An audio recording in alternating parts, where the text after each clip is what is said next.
when we went to, it was my GCSE year, and because we were a small rugby school, when you were under 16 level, you could merge with the under 18s. Right.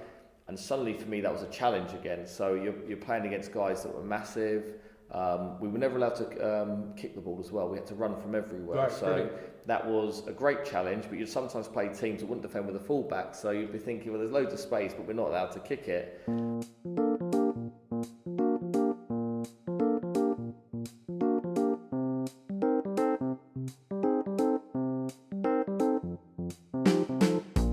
Hello amateurs, welcome to episode 7 of the Amateur Rugby Podcast, here to help soothe your Sunday morning hangover with some insightful rugby chat about the grassroots of the game.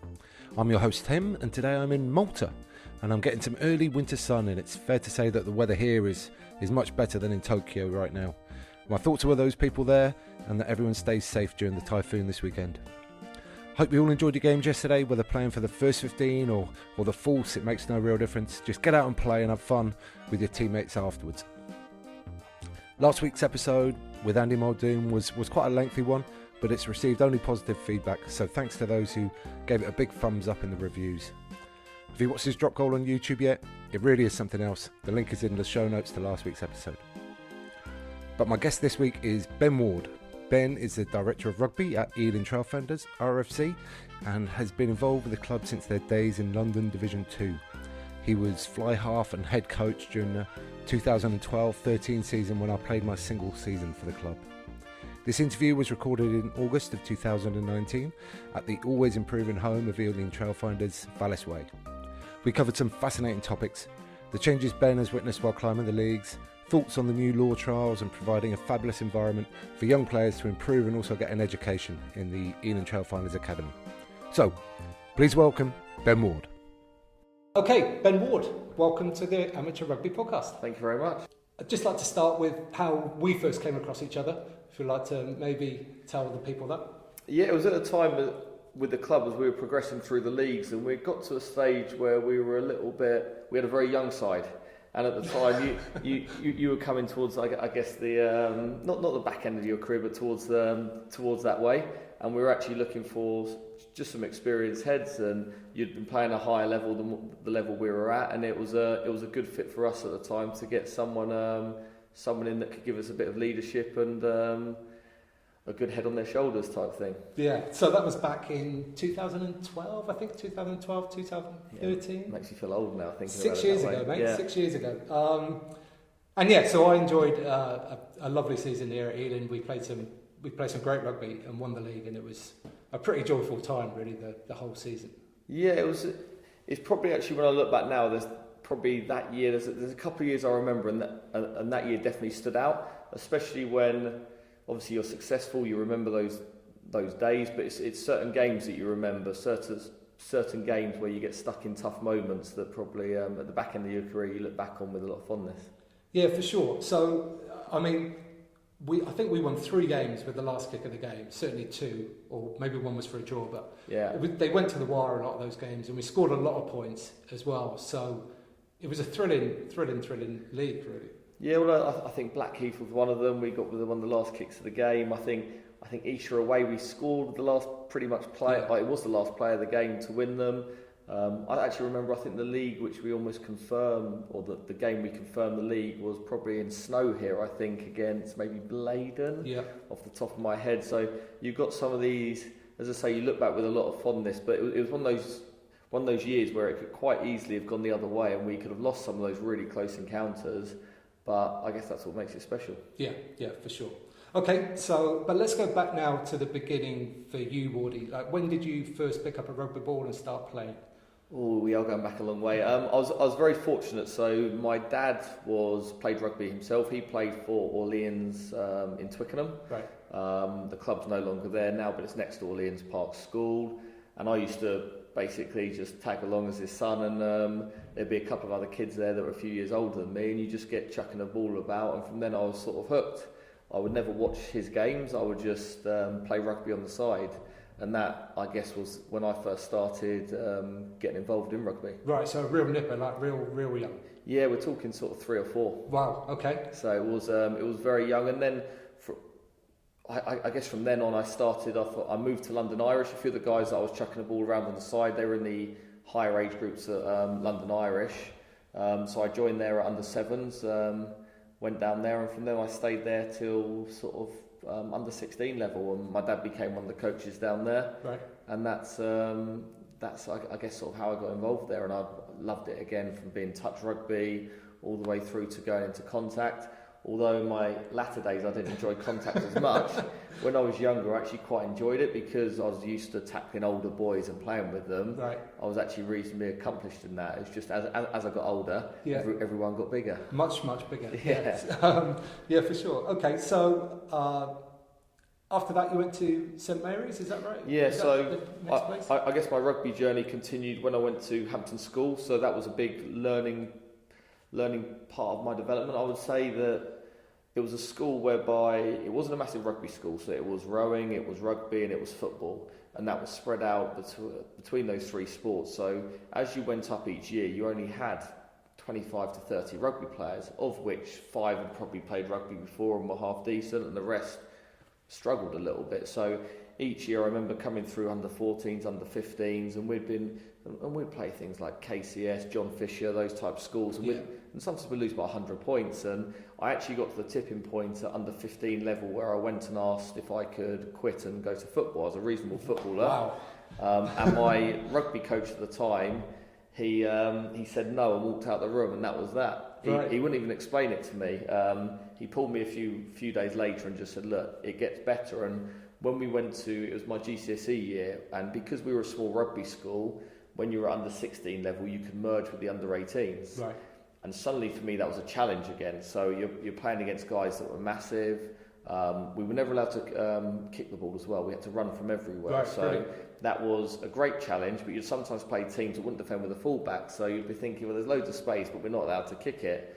But I learned an awful lot about the running game. We had a few guys in the years above me, like Simon Amor, Andy Beattie, Rob Hoadley, who, again, someone like Simon Amor was great to follow as a fly half. And I learnt an awful lot there, and that sort of coincided with when I gave up London Irish at under 16 level. And it was probably my last year there. Was again a lot of very good memories from that, playing some really good rugby. It was actually my final year there. There was only about 4 players from my year because we had a really poor year. Right. Whereas the year below was very good, but because we merged, we became a reasonable rugby side at that level. And that was great fun, and that again coincided with me going back to London Irish at sort of when I left school. It was off to St Mary's. London Irish had got me an unconditional offer at St Mary's, right. And I went there. And that at the time they had under 19 and under 21 sides, and that's how the academies were run. And that coincided with Toby Booth moving to London Irish his first year. Corin Palmer went in there, and they both had gone from St Mary's and Brunel into sort of London Irish's academy. And then it was off to St Mary's and off to back to London Irish. Right. So just going back to the no kick policy, who was that put in place by? That was your teacher? Yeah, that was my teacher, a guy called Steve Timms. He's had a huge influence on how I've seen the game. You had to learn an awful lot about how to get yourself out of trouble when you couldn't kick. So we had a few battles along the way where I wanted to kick even, and I suppose that taught me a lot of things about the attacking kicking game, because I eventually managed to persuade him that if we kick it was into someone's hands and we could catch it, it was okay. But we had there were some eventful times. There was one time we were playing under our own sticks, and I was looking at the ball and having to run, but I was between the posts, right. And as I was running to catch the ball, I just ran into a post and fell down the ball. Luckily, they didn't score from it, one of our other players, but I didn't live that one down for a while. Yeah, it sounds like that's probably shaped your rugby philosophy in some ways, because I mean, like I was saying a minute ago, the rugby that I played when I was here with you was incredibly attacking. But also, you've just sort of mentioned it there, the kicks to regather and stuff like that. You clearly became very aware of it during that time. Yeah, it certainly made me aware of it at that time. I developed it further as I got into, it wasn't actually coaching, it was more just I was given a job once I left uni by the rugby club here at Ealing. And I was looking at, and part of my job was doing the analysis, right. So that allowed me to study it. And I guess, like you said, from when we weren't allowed to kick, my kicking game's never been my strong point of my game. I like to think my brain's been a reasonably strong point, and that's I guess where it came from, because we had to think our way out of trouble. Yeah, cool. Okay, so on to St Mary's, and like, what was the standard of rugby like through St Mary's? Because I know a lot of people in the London rugby scene that's a pathway for them. Yeah, well at the time, so my first year there, I would actually say the uni rugby was reasonable. The year before they'd got to it was Boosa, then it's Bucks now, but the Boosa final, and it was basically London Irish against Wasps, which was St Mary's against Brunel, for the top two universities in the country. My first year I didn't play for the university because I was very fortunate in the under-19 London Irish team, so we had very, very good players such as David Pace, Niels Moore, Ed Hoadley, Dylan Armitage, players like that we won the league and cup that year. So we had a fantastic team, but unfortunately I got released at the end of the year. Right. So I was at St Mary's and decided, and at the time it coincided with a lot of teams that had an under-19 and under-21 side. They gave that up to change to the new formats of how academies are run now, with less players, integrate with the first team quicker, which is probably the right way to go. So there was a lot of players at the time around this area that were over Harlequins, London Irish, not so much Saracens, but Wasps as well. And we all got released, so we're all at the unions. We decided to play, and we had the standard was really good. You had certain teams which are still very, very much powerhouses in university rugby now, like Exeter. It was Uwick then, or Cardiff Met as it is now. But you had some really, really strong sides, and we went on a great run, got to the semi-finals, which we had to play Durham in Manchester, and unfortunately just came up short that year. And it probably taught me a lot about. It was a different style of rugby. I felt very comfortable and very confident there. It was playing with your mates, which was amazing. It involved a lot of beers and drinks. Right. And as I say, I think it probably didn't do much for my degree, but I think we got knocked out against Durham and ended up, I think, 5-6 days out together, drinking together. Right. Okay. Again, some fantastic memories, and a lot of those friends that I was playing with then are still very good friends now. Yeah, that's a very common theme through the conversations that I've been having. That those sort of formative years of teamship that you get, they last and go a long way. Yeah, massively. And I think that's what the appeal of rugby is. I think rugby players are reasonably outgoing. They enjoy socialising together. I think as you get a bit older, there's other things that gets in the way, family and stuff like that. And you can't always.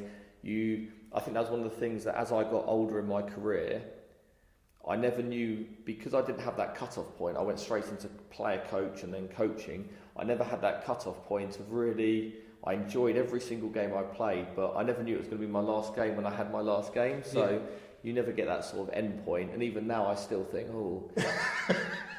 could you go out there? I'm nowhere near the talent of these guys here. But if you get the opportunity to have a run in training, it's always quite nice and tells you that actually just stick to coaching. Yeah. Okay. So I've actually been around the club for about an hour or two today, just so the listeners understand that I've watched a bit of training. And Wardy, you were getting fairly involved. There were some tackle drills that you were getting stuck into, as well as a bit of passing. Yeah, I'll make sure they're passive though. So Monday, so it's our very light session today, so we don't go above a jog. So I'm happy to get involved then, because that way I know I can't get taken out. Yeah, I saw you sort of like trying to jackal in front of an enormous back rower, and I worried for you in that moment, I've got to say. Yeah, trust me, it was very light contact, so I certainly wouldn't do that if it was live. Okay, so we kind of mentioned it there, but yeah, so after St Mary's you came to Ealing? Yeah, well I ended up failing a couple of exams, so my St Mary's journey was meant to be 3 years but ended up becoming 5 years, and during that time a lot of players, our St Mary's coach was Mike Cudmore, and he was also had been given the job at Ealing Trailfinders, so we had a player called Kieran Power who originated from Ealing, so the conversation struck up between the two of them, and he said, well, why don't you come down and play for Ealing?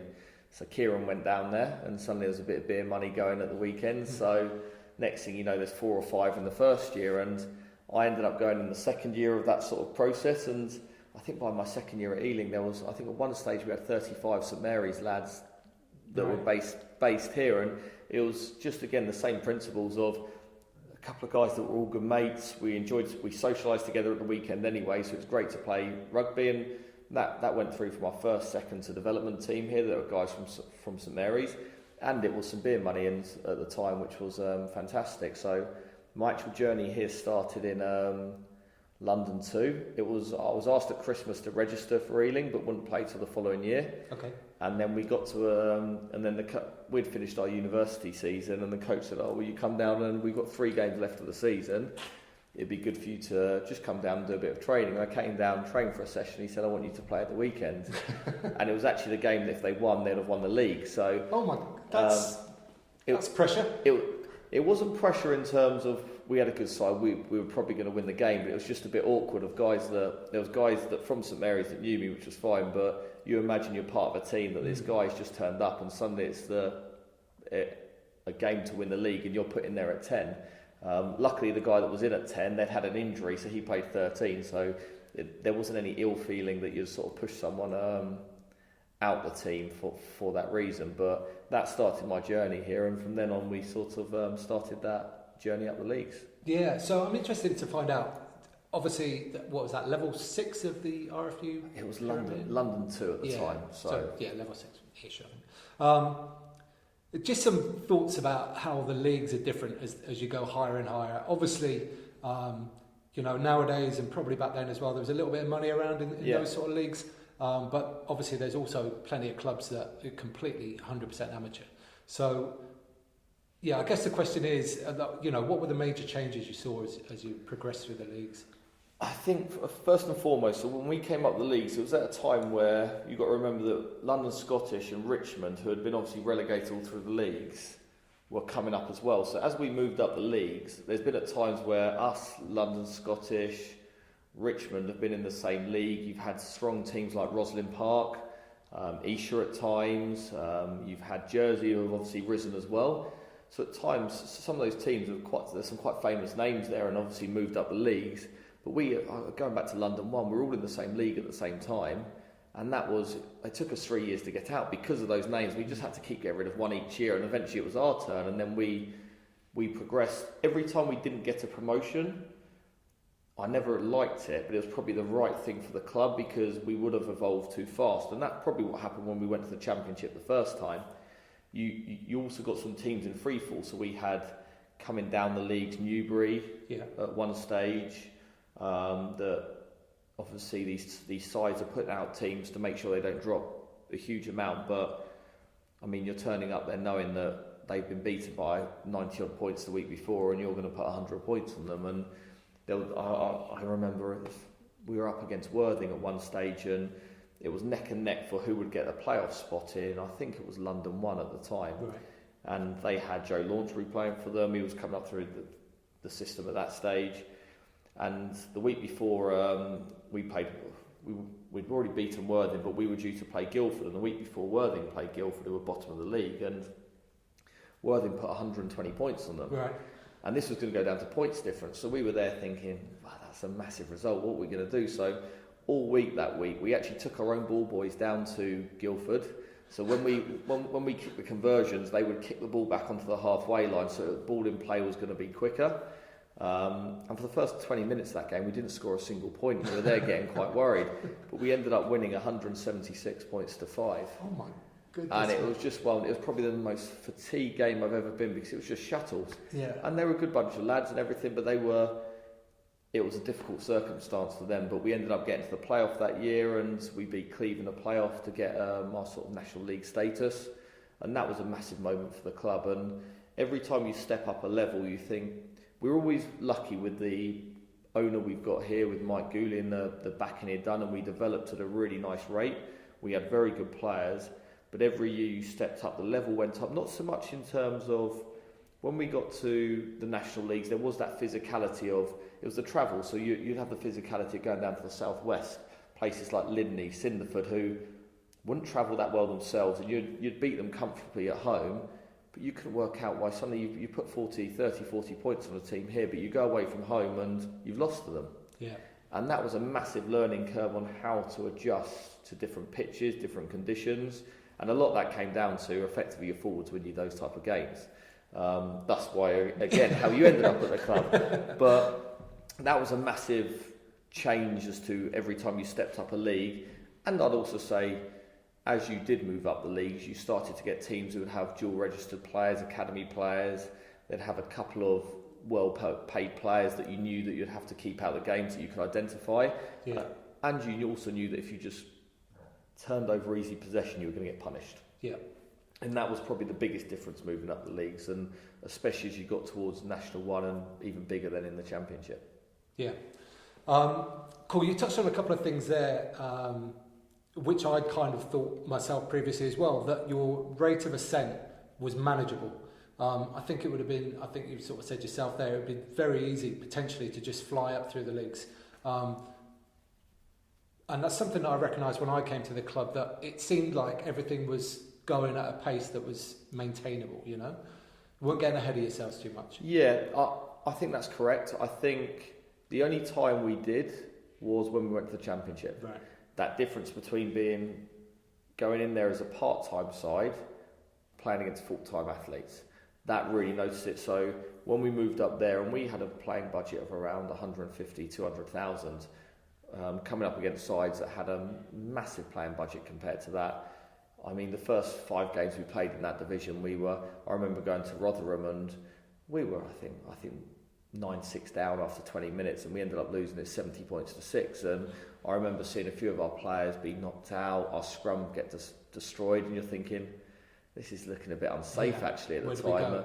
We went to Yorkshire or Leeds at the time and we got 60, 70 points put on us. And in the end, we just started adjusting. So as that year went on, second half of the year, our form was about a mid-table side, but we hadn't won a point we didn't win for 11 games. And that became, we had to change it from that attacking game you spoke about earlier. Every time we lost the ball, we were conceding points. So we had to become a bit more pragmatic. We had to still try and score from first phase because that was our strength, but we couldn't just cough up possession easily. So we had to really change the way we played. And that was a turning point when the club might come more step down at that stage. And that's when I sat down with the owner and the decision was made then, actually, where do we want to go as a club? If we want to go on this journey, we have to make that decision to go full time. But that was the only time where I really felt as a club, you didn't look forward to. So we talked about the year before when you played yourself, that it was such a fun year. You're playing with your mates, you're playing. National 1's a fantastic league. I find National 1 absolutely relentless in that. It's 30 league games, but every team wants to play good rugby, but there's such good players at that level. Going up to the level where you're getting hammered every week and you can't get any ball out the scrum, you've got no front football. And again, we had a lot of young players that year that did incredibly well come the end of the year. We got off the table, penultimate game of the season, but we couldn't beat Rotherham last game of the season. So, yeah, it's tough. Another thing you just mentioned during there was some of the duels with some of the clubs going up.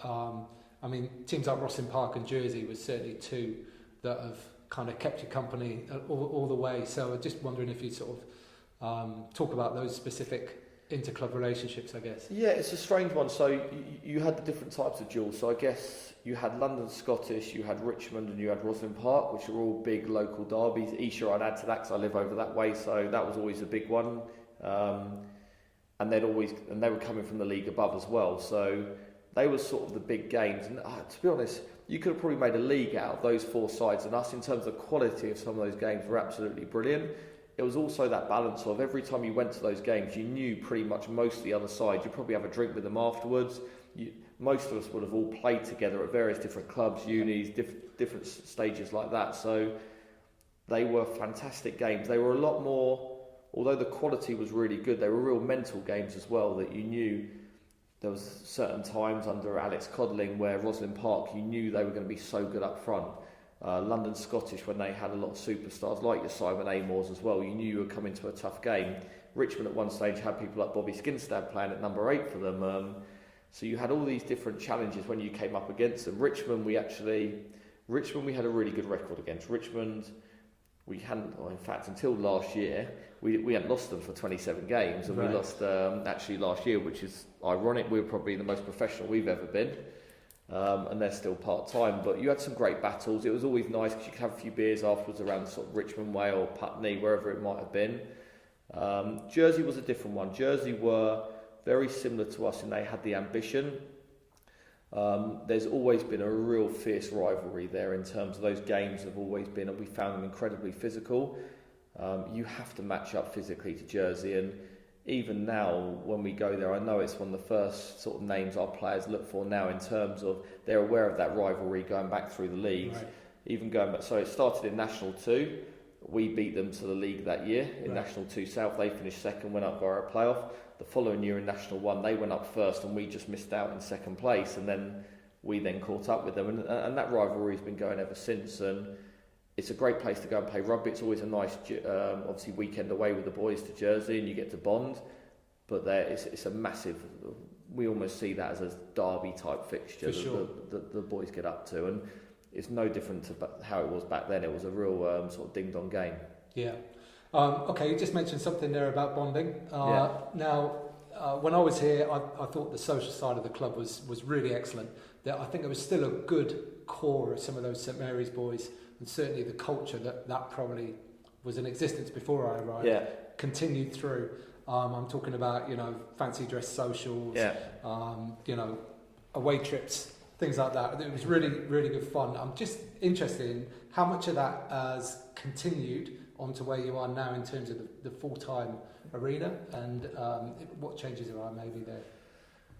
It certainly has changed. I still think it goes on. The boys still bond, they still have beers. That's massively an important part of the game. I guess I've changed a bit as well, that now I'm on the other side of the coin as a coach. You have to adjust. Probably my playing, even in my player coach days, I found I was a little bit compromised at times. I had to do it away from the club, but it still certainly went on. Nowadays, it does happen, but the guys, there's still that recovery side of it. The boys will always have a couple of beers. If they go well, I'll still make sure we buy them some beers.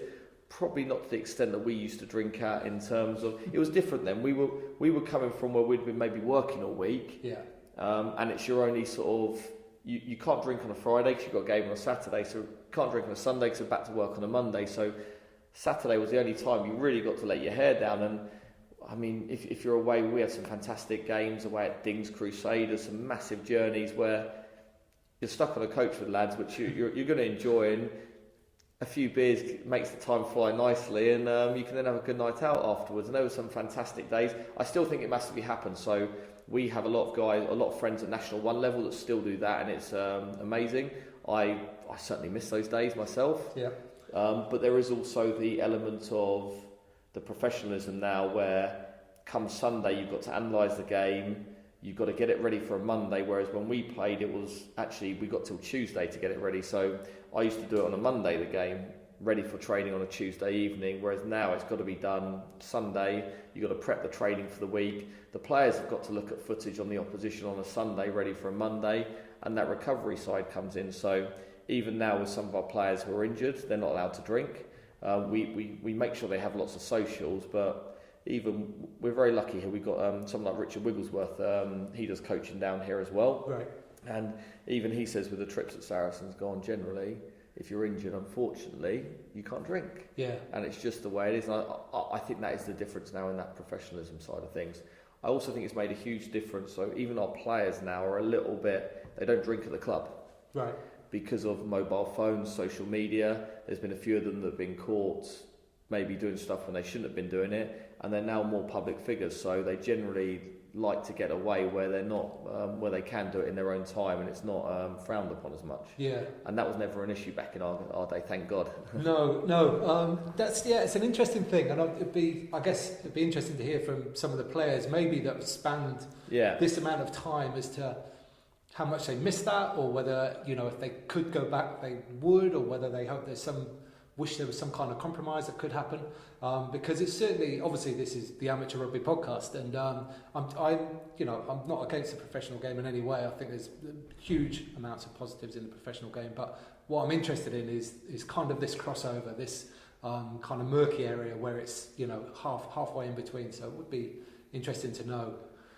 Yeah, I certainly think as well. That's when you go back, and we spoke earlier about my days at even Hampton, St Mary's, all the way through to Ealing. They're the days that I remember. Yeah. That's why I said I think our boys enjoy the trip to Jersey, because we'll always go over there and we'll have a night out afterwards. And as professional players, they're not able to do that as much. And they might go out as a group or 6 or 7 of them, but how often is it that you can actually go out with a full sort of 20, 25 man squad that are there on the day and actually have beers with people and staff that you don't normally get to have socialise with? And I think that's what makes rugby such a good sport, that you can do that. And I think there's probably been some high profile cases in the press recently where guys have been caught doing stuff on phones.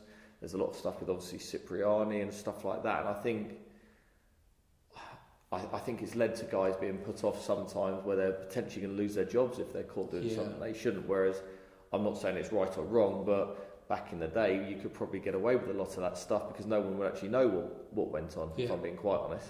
Yeah, absolutely. So your playing days are officially over? Or? My playing days are officially over, so wow. Unfortunately I'm actually still registered, but that's just purely because if someone ever went down and we didn't have a sub, I could at least sit on the bench, but I actually don't think I could do that anymore. So we're a little bit short this weekend at 10 actually, potentially, but I'm hopeful we'll have 2 of them coming through. So no, playing days over, miss it. Yeah. I'll be lying if I said I didn't, but this is the next best thing. And you get to a stage where you can't do both. You can't be a good coach if you were a player.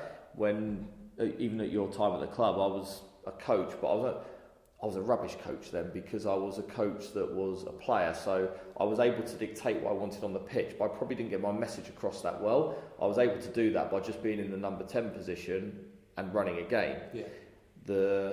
I ended up when we dropped back down to National 1, before we went back up to the Championship, I broke my ankle in the second to last game of the season, and I missed the next 6 months, and it taught me a lot about being a coach. And again, I look back now and think I was a rubbish coach then, because it was the first time I actually could demonstrate something myself. I had to actually get your message across, and you have to be very clear. And that year was my hardest in coaching because I wasn't very good at that, and that taught me an awful lot. So it certainly, I miss it 100% playing, and you miss that thrill. I don't miss all the training they do now. I don't miss the size of the players out there and some of the collisions and that. I always saw rugby as a game, or see rugby as a bit of a game of chess. I like the outthinking the opposition and the skill level of that, or the skill element of it. But some of the guys now, they're extremely. You watch international rugby and how physical it is now. It's unbelievable. Yeah, for sure. Okay, so you're director of rugby here now. When I was here, you were head coach, but having just watched you on the training pitch, it seems you're very much doing the coaching as well. Would you say you're DOR and head coach, or how? Yeah, we don't have a head coach. We have a very good coaching team here, so I'll probably combine. When we had Alex Codling here, we probably had an out-and-out head coach. What we've done now is we've expanded our coaching team, so we have numerous coaches that all have different areas. Okay. It's nice when people like. How have you split that up? What sort of? So we have Jimmy Lowe's, who's ex-rugby league. He can do defence and attack, so he helps out a lot of our contact areas, a lot of our attacking skill work as well. But he's able to take as many sessions as we need him to. He can run a session, no issues at all. Glenn Townsend, similar route to me, finished playing. Only last year, went into coaching, very good at that, runs our forwards and our line out. Steve Neville, you played with yourself, yes. He does the scrum and our breakdown. And then Richard Wigglesworth, when he comes in, helps out with the attack. And we also have Andy Holloway that does a skills coach role, works with our nines and individuals and our academy players. When Wiggy's here, I don't have to do too much actually, I can just almost filter around. Yeah. But I do like getting involved. I like to, ultimately I'm putting my name to the team when it goes out every weekend. So if I'm going to get sacked or it's going to be wrong, at least I've done it my way rather than someone else's way. But we're a very different organisation to a lot of clubs. So when we did turn professional, we don't have a board of directors. I'm a director myself of the company. Right. I don't have to go to a board to get permission to do stuff. I go straight to the owner. We have that relationship, and there's a decision made. There's no one else to answer to. So it's just direct to the owner, and it works well that way, that you don't have any politics involved, and you just get, can we do this? This is what it's going to cost. Yes or no. Yeah. And it's very simple like that. Whereas when you were at the club, and going back to when we were sort of semi-professional, they had a finance and governors committee. Right. You had to get permission off them to use the money. You then had to go to the executive board, and you also had a non-executive board. So it was so complicated to get anything done or budgets put through. So it's a lot more simplified now. Yeah, okay, that sounds good. I mean, one of the things you've had put through here is the new pitch. Well, I say new, it's, what is it, 4 or 5 years old now? Yeah, coming up to 6. Coming up to 6, yeah. okay. How has that changed your game? How has that changed your preparation? Has it been a positive? Or it's been massive. So it's allowed us to train on the pitch non-stop. You remember when you were here, it could be a bog at times. Yeah. Part of the slope's been taken out. It just means we've got for a team that wants to play attacking rugby, and as good players, we've got a quality pitch all year round. We can train on it. We don't have to worry about the weather. The guys like it, so when they come in, there's no muddy clothes. So when they're going home with the wives, girlfriends, that's always a good thing.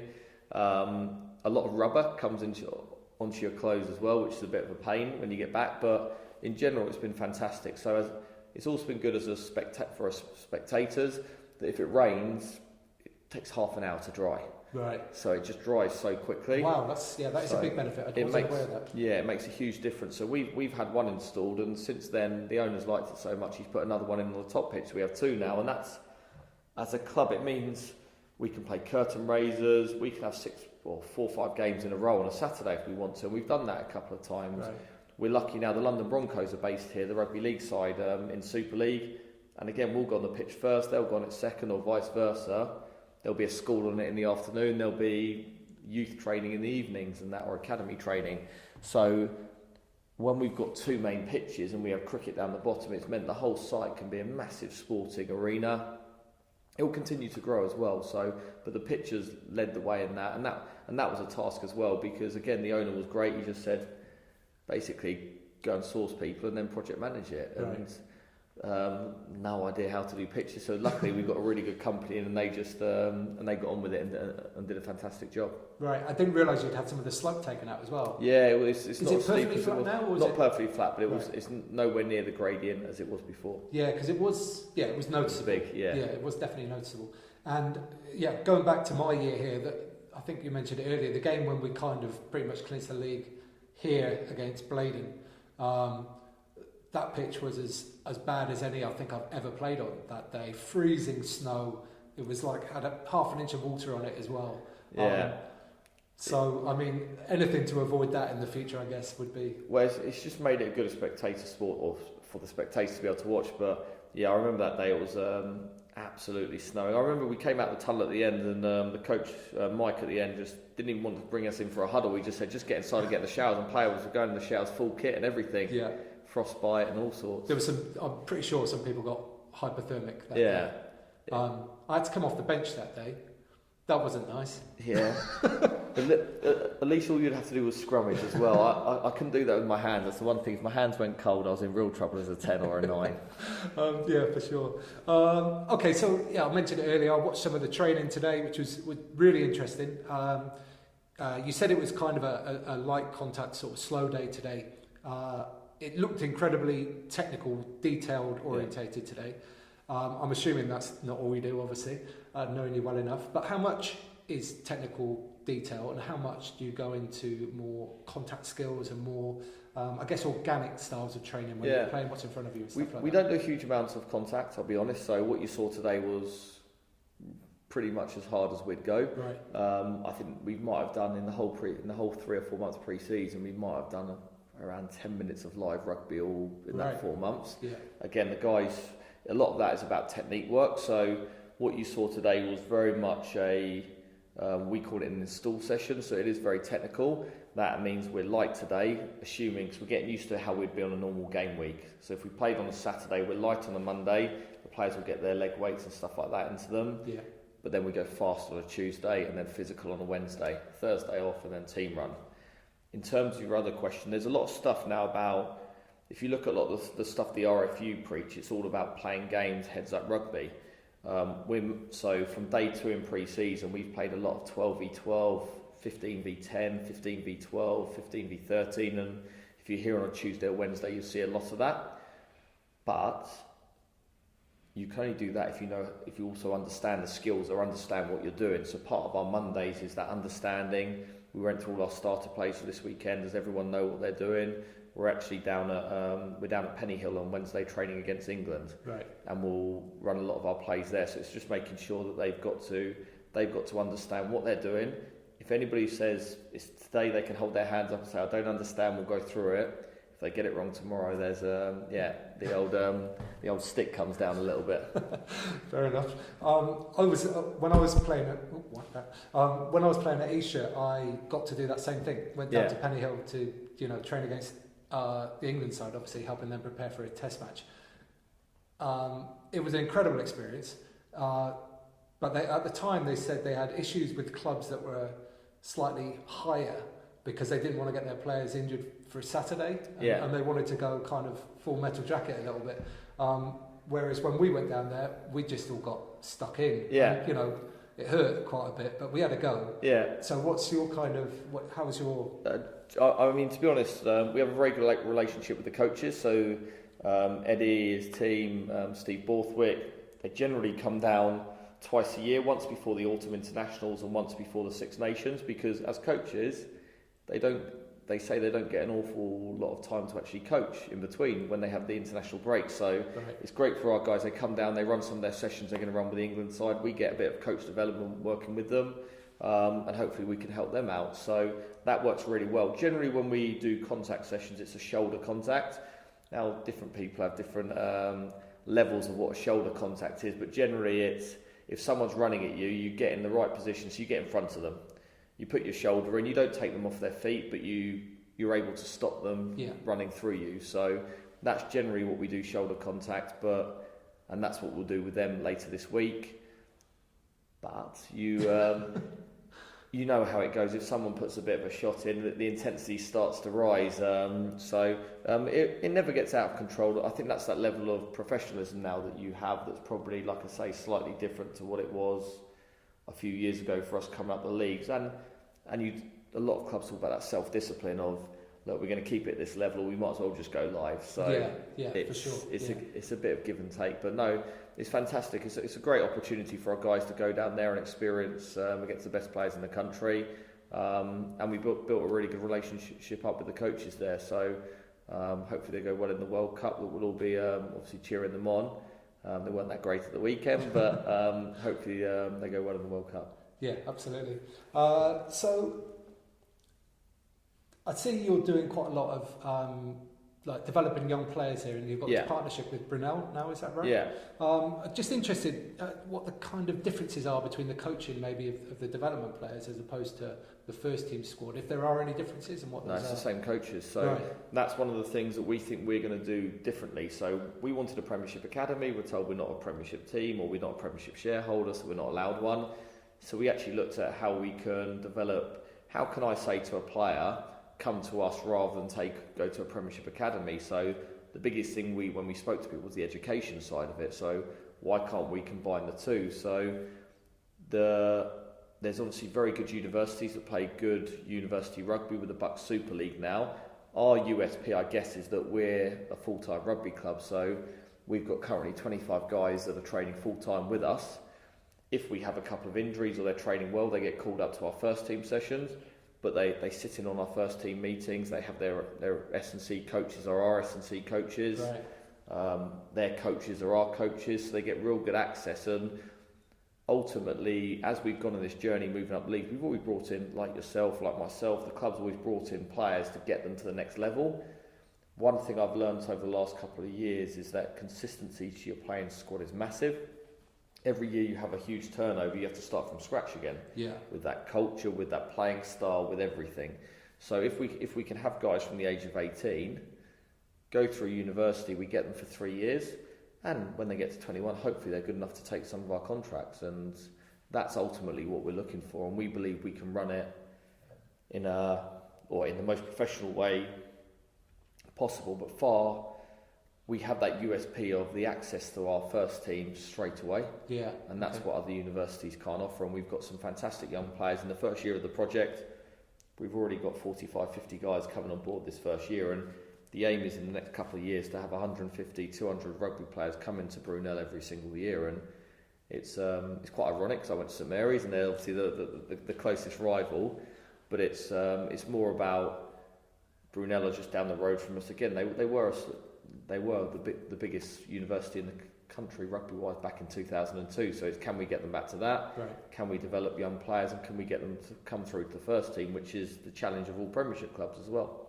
Yeah, for sure. And obviously there's going to be, not every player's going to make it, you know, it's just the way of the world. Are you trying to help them some way for the ones that don't make it to carry on their rugby careers, or at least playing somewhere else? Yeah, so again, a lot of it now that it's quite a bit, it's probably a bit of a cliche, but you're developing the player, or you're developing the person rather than just the player. Sure. So again, we were lucky. We had Will Greenwood was fantastic at the weekend and took a couple of our young academy lads into Sky to watch the Australia-New Zealand game and show how Sky works, and they'll get that. We'll use our contacts to get that experience of the players getting out there and looking at being in London. What else is in the world? If you go to somewhere like, with no disrespect, but somewhere like Hartpury and Gloucester, you don't get the access to London that you have here and all the different opportunities there are. So that's a massive element that we want to, I guess, push. Yeah. But on the flip side of that, if ultimately what we're saying is that you're going to come here, you're going to get a degree. If that means you end up being a professional rugby player, you don't have to worry about studying. Hopefully you've got that degree behind you. If you use that degree to get a job and you play semi-professional rugby, again, London's a great opportunity to do that.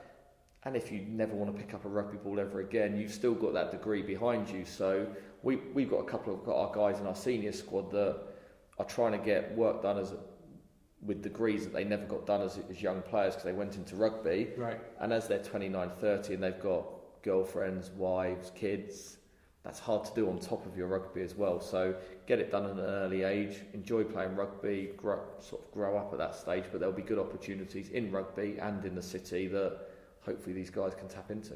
Yeah, that sounds great. So, you're just giving people plenty of options. And the rugby pathway for a little while seemed like it was only possible to go through the academies to make the Premiership. But nowadays there seems to be many more different routes, and this sounds like one of those potential routes for players with ambition who want to try and make the best of themselves as a player, to potentially make it, but if not, have different options available to them afterwards. 100%, and it's exactly what you said. It's just keeping your options open. Don't pigeonhole yourself into one thing. And if you look at how many actual academy rugby players make it nowadays, and I don't mean make it as in play a couple of Premiership games or Premiership 18 games. I'm talking your Owen Farrells, those type of guys that are probably going to earn very good money to look after themselves for the next stage of their career as well. It's minimal, so it's keeping those options open. Yeah, for sure. Okay, just a couple of current issues or current topics. It's been announced recently about some law trials by World Rugby, and the one about tackle height is the one that interests me the most, as it seems to most of the rugby public. Now, I know this was kind of trialled during your competition last year. Was it the Championship Cup? Yeah. Yeah, so I'm interested in your take on the potential positives, negatives, what happened during that trial, and what you think about this trial going forward. I have to be careful what I say here, but we were meant to do it for the whole Championship Cup. We did it for the group stages. It increased the amount of concussions, so it got taken away for the quarter-final, semis and final. We were told it was there to protect the tackled player, the ball carrier. Yeah. But what they didn't anticipate is that for tacklers to then start going low, they're having to set early, so they're having to set their feet and they're having to duck their height. So as a tackler, you're then very vulnerable because you're sitting on your heels. You're losing out on those collisions. So I think 85-90% of the collisions or the concussions then went to the tackler, right, who was very vulnerable because he's having to tackle low against knees and hips and that type of thing, and he hasn't got the momentum to take forward. Now you could argue part of that is tackle technique, but these guys are just not used to it, and I think we left the defender really vulnerable. So I'm not someone that's for this tackle law. I don't see how it works. I would cite Rugby League as a good example. Rugby League, actually, they encourage tackles higher. They have normally one high, one low, so you're not clashing heads. Yeah. You also, if you're looking to tackle softer areas, it's probably around sort of below, above the waist is a very good area where you can hit comfortably with the shoulder. No, it is on me. Yeah. So it's one of those. So I'm certainly not one that agrees with that tackle trial, and I think also you have a real big danger of rugby's a game for all shapes and sizes. some of these really tall guys coming up against you imagine back in the day, someone like a Shane Williams. Yeah. Like, how's a big second row meant to tackle him below the waist? Yeah, I mean, it is possible, but consistently, when people are darting around all over the place, it makes it incredibly difficult. Yeah, and the other issue we had was, well, what happens on the try line? Someone's going for the line, you've got to hold that ball up, but you can't tackle them there. So we had that issue, and then we had the other issue was coaches, and we were included, well, if they can't tackle you below, if they can't tackle you above, say, for us it was the sort of chest,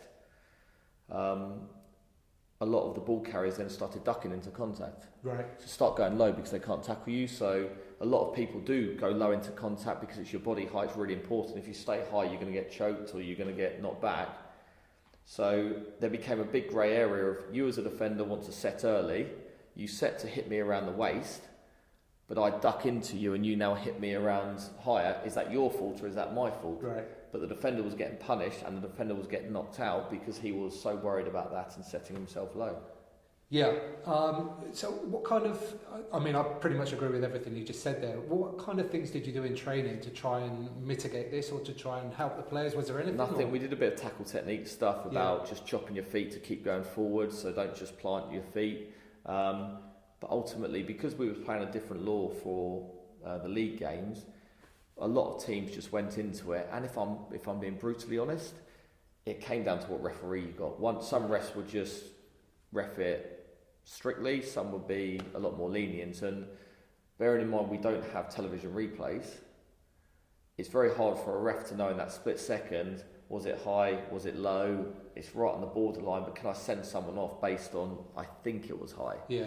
So it became very much a grey area, but very frustrating as coaches because you get penalised, a soft penalty for one and you might not get it back for another. Yeah, for sure. Okay, well, it'll be interesting to see what happens with that. I mean, I am in favour of law trials. I can't see that this will make sense to me, but I think unless you give it, a full attempt to play these things through and giving people enough time, then you don't really know for sure. So I'm in favour of the trial, but I'll be very surprised if this comes into law eventually. Look, it's come into make rugby safer, and I think we're all for that. My argument is I don't think they're looking at the cause of, generally now there's more bodies on feet, there's generally more collisions, so that's why there's more concussions and more injuries, but there's more people on feet generally because the breakdown's not reffed in the right way. So I would actually argue that if you actually had the proper technique to actually win the ball, nowadays you see players fly off feet from all angles and going at the side. I think teams would be encouraged defensively to put more people in to steal the ball, and they'd have to commit more numbers in attack to make sure they don't lose the ball. And I think that would then create more space in the rugby pitch. And for me, that would be a better way to actually deal with the injuries and the concussions rather than looking at this law, which I think will end up teams being more scared of committing numbers to the breakdown because they've got to tackle low. Yeah, they're going to have to stop offload, so you're going to have to need people either side blocking those offload paths as well. Yeah, for sure. Okay, but in terms of the breakdown, what are the and refereeing that, is it keeping people on their feet, making sure the entry is correct, and keeping shoulders above hips? Is that what I think everything there. Right, so okay. I think nowadays, and we were taught it as we came through, you could go and drop your shoulder on someone. Now you don't need them to necessarily do it legally. The entry of the breakdown is incorrect. You get away with a lot of side cleans now. You get the inconsistencies of, has he wrapped his arms, has he cleaned correctly? And I think from a defensive point of view, you get pinged a lot more now that you can't really get on ball. So you're not encouraging defences to put numbers in there. Right. Nowadays, it's generally you're playing against good sides. You're playing against 14 numbers on feet, sometimes 15. Then it committing no one to the breakdown. So it becomes very difficult, and that's. But then the lawmakers got a difficult one because they want to make the game more attractive. They want to make it safer, and it's a hard balance. I do understand that. Yeah, it's that balance we're looking for, I guess. But this is a nice little segue into the rugger law bore section boarding. So as we're just discussing the laws, I don't think. I mean, maybe Wayne Barnes knows all the laws exactly 100%, but I don't think there's many other people that do. I'm always right. That's what I always say to my players. So. How would you rate yourself, Audie, on the laws? Do you think you're good? No, probably not that good actually. So that's probably one of the issues with the professionalism is now that you have a team manager that if you need to know the laws, he'll tell you it himself. So. Well, unfortunately, I thought that you were probably going to be quite good, so I picked a fairly tricky question. So, I mean, with all this in mind, Ben Ward, it's time to find out if you are a rugger law bore. Sir, are you sure that's correct? Wardy, here's your question. The ball is kicked downfield from outside the 22. An opposition player stands with 1 foot in touch and 1 foot in the field of play. The ball doesn't bounce and doesn't reach the plane of touch. The player slaps the ball backwards in field towards his own goal line. Do you want some options, or do you want to just go with the answer? It's a good one. So the law changed from this. Back in the day, that would have been in touch, and the ball would be a line out back. That's correct. Counted in touch. Nowadays, it's different because it hasn't crossed the plane of touch. The ball, I believe, is still in play, but because his foot's in touch, I believe it would be potentially a line out to the team that's kicked the ball down the field. Is that correct? It's not correct. It's not correct. Is the ball still in play? The ball's still in play. The ball's still in play. It's this funny thing about not having caught it. Yeah. So he's never actually been in possession. Yeah. Which, for me, is a little bit of a strange one. So if he catches it, that would be then a line out to the team that's kicked the ball down the field. I think it depends whether it's crossed the plane of touch or not. Yeah. So if he caught it and it hadn't crossed the plane of touch, he'll be taking it into touch. Yeah. And if it had already crossed the plane of touch, then it would have... Because you almost stopped, it used to be, didn't you, where you could stand in the field and almost lean backwards and slap it back in, but now that's counted as crossing the plane of touch, isn't it? So yeah, it's definitely quite a tricky one. They did change it a couple of years back to try and make it more simple and more logical. I'm not convinced it is. No, it's made it more complicated for me now. I remember the old laws. Yeah, so I mean that means that unfortunately, Wardy, you're not a rugger law ball. Oh, I think that's maybe a good thing though. Yeah, so. okay, fair enough. Okay, some quick fire questions here about kit and stash and all that good stuff that we love.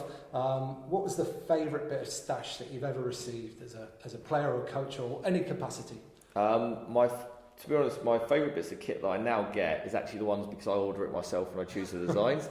But I do remember going back to, and this is going back to when I was at school. It's probably not a piece of kit I was given, but it was actually a birthday present from my parents. Was a South Africa '95 World Cup tracksuit. Wow! So you imagine it's got the white, the green, and the sort of yellow colours. It was very bright, and at the time I thought it was pretty cool.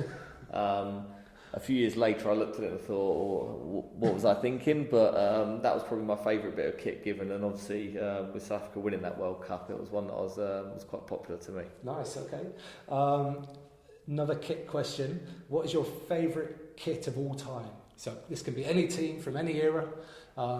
You don't have to have played for them or anything like that, just any kit. Yeah, back in the day it was probably, I think my first ever game was watching England v Fiji at Twickenham in 1989, and that's a long time ago. It was my first ever England shirt, which was the plain white one, the old Cotton Traders one with it was just plain with just the rose on, and I always used to like the England kit because it was white.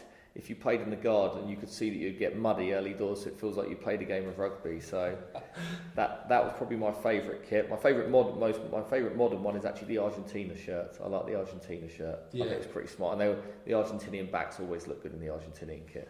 Agreed.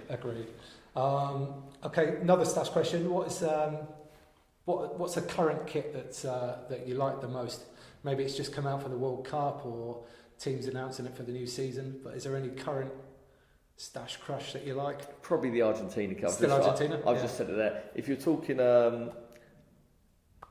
actually, I like the way that kits have gone a bit more retro now. So I like the Argentina shirt, and actually football-wise, I'm going on to football here, but I like the actual Arsenal shirt this year. Right. Yes, so do I. It's a little bit 1987. Yeah, I do actually quite like that as well. So it's probably away from rugby, but I do like those sort of retro kits that they're going back to a little bit more than some of the stuff you see nowadays that's very much tight-fitted and it certainly couldn't wear it leisurely. That's for sure. Okay, Wardy, thanks very much. Is there if people wanted to come down and watch a game here at Ealing, is there anything you could do to help them do that? Yeah, we'll be able to sort out a discount code or a free ticket that we can give a code to. So it's certainly I know from your time here it's changed massively, and we try and make it very much a family fun day, so we can definitely sort out a ticket for any of our listeners that want to come down and watch a game, and you'll be able to give them the details on that. Yeah, absolutely. We'll figure that out, and I'll set all that up in the show notes for people to be able to get in contact and, maybe come down and enjoy a game here at Vallis Way.